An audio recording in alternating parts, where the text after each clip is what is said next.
nalulungkot din ako sa pagkawala ng papa ninyo. Talaga, ma? Nalulungkot ka? Baka naman masaya ka kasi namatay na si papa nang hindi nalalaman ng panloloko mo. Suminghap si Ira nang may tumulong luha sa kanyang mga pisngi. Akala ko, ubos ng luha ko. Akala ko, naibigay ko na lahat sa pagkamatay ni papa.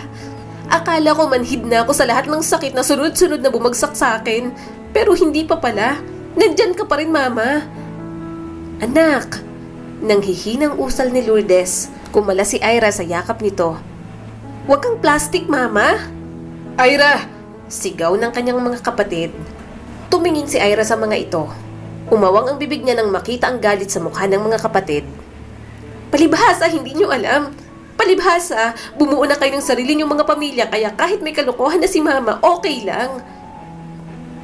Anong pinagsasasabi mo? Bakit mo sinasagot si mama ng ganyan? Bastos ka!